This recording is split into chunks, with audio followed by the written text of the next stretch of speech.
भगवान शिव आदि अनंत निराकार और निर्गुण है। संपूर्ण ब्रह्मांड में कोई भी ऐसा व्यक्ति नहीं जो भगवान शिव के बारे में ना जानता हो। लेकिन भगवान शिव के सत्य स्वरूप को जानना सबके बस की बात नहीं है। हम शिवलिंग की पूजा तो करते हैं, लेकिन हम में से ज्यादातर यह नहीं जानते हैं कि शिवलिंग का वास्तविक अर्थ क्या है। शिवलिंग क्यों पूजनीय है? शिवलिंग का आकार ऐसा ही क्यों है? शिवलिंग का शाब्दिक अर्थ क्या है और शिवलिंग से हमें क्या बोध मिलता है?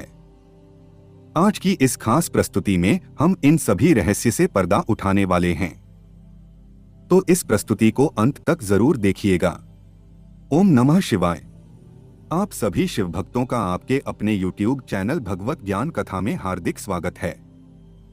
बहुत से लोगों ने शिवलिंग का गलत अर्थ बताकर लोगों को भ्रमित कर रखा है, लेकिन सबसे ज्यादा आश्चर्य की बात तो यह है कि इस षड्यंत्र में कुछ विदेशी लोगों के साथ साथ हमारे देश के लोग भी शामिल हैं।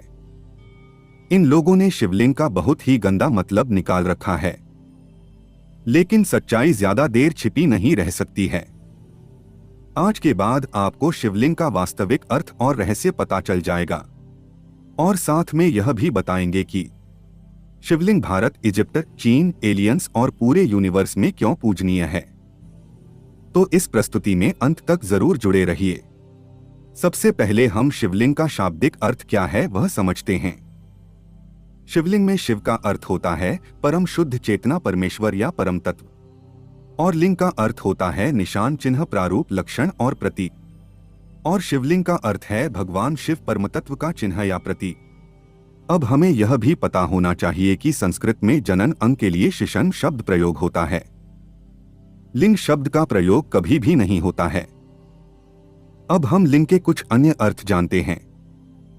लेते यस्मीन इति लिंगम। लिंग पुराण के इस वाक्य में बताया गया है कि सारे संसार की उत्पत्ति और लय जिसमें हो उसे लिंग कहते हैं। शिव शक्तोष्ट विचिन्हस्य मेलन लिंग मुच्यते। शिव पुराण में कहा गया है कि शिव और शक्ति का मेल ही शिवलिंग है। आइए अब हम जानते हैं कि शिवलिंग वास्तव में क्या है।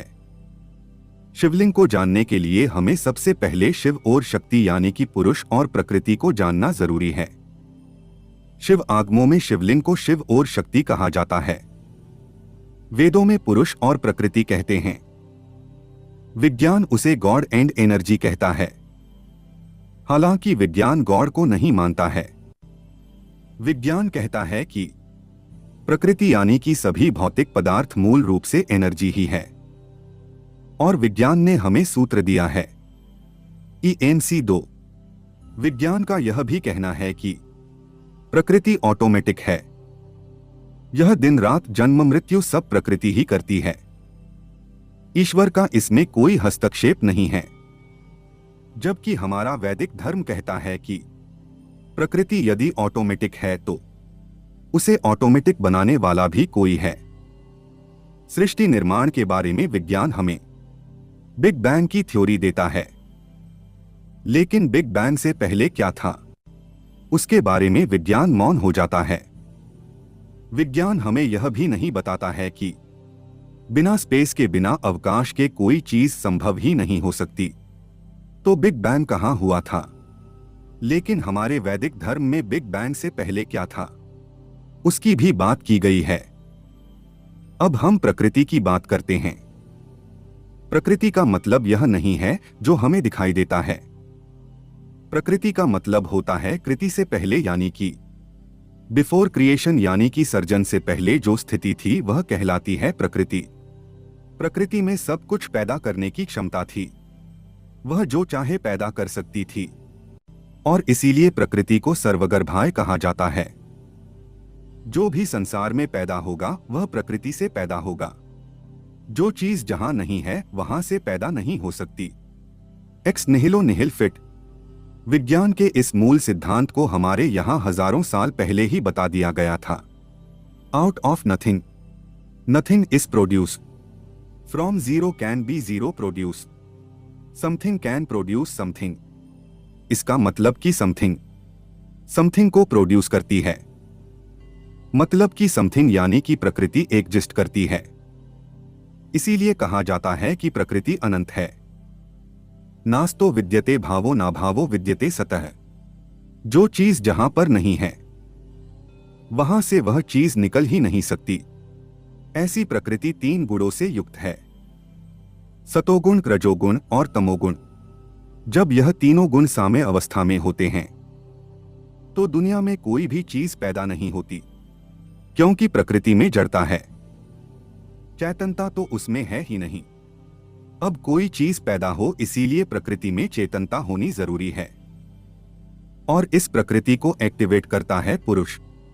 पुरुष यानी प्योर चेतना, जिसे हम शिव तत्व कहते हैं। ना उसमें कोई परिवर्तन हो सकता है और ना कोई बदलाव हो सकता है।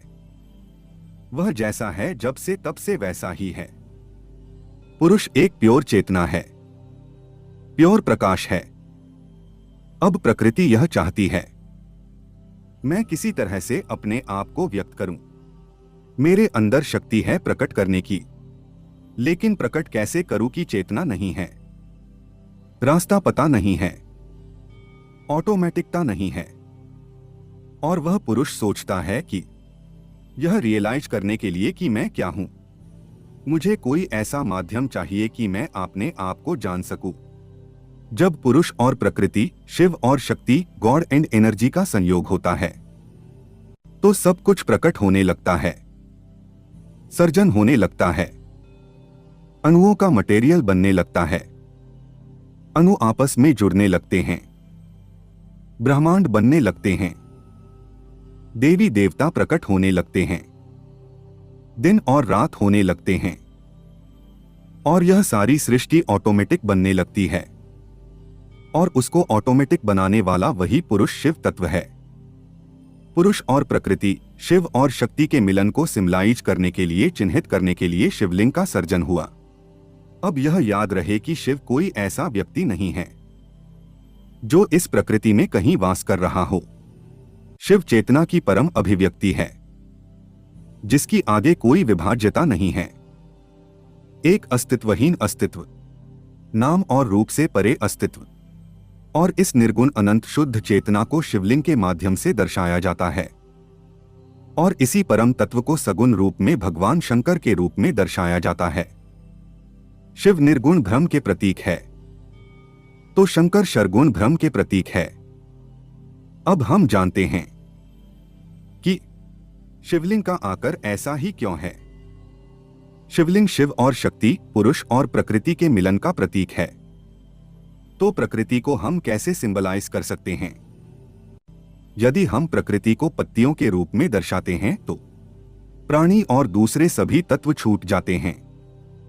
यदि हम प्रकृति को मनुष्य के रूप में दर्शाते हैं तो भी प्रकृति को पूर्ण रूप से नहीं दर्शा पाते हैं, क्योंकि प्रकृति अनंत है। और इस अनंत और विशाल प्रकृति को दर्शाने के लिए जाने वाला प्रतीक भी विशाल होना चाहिए।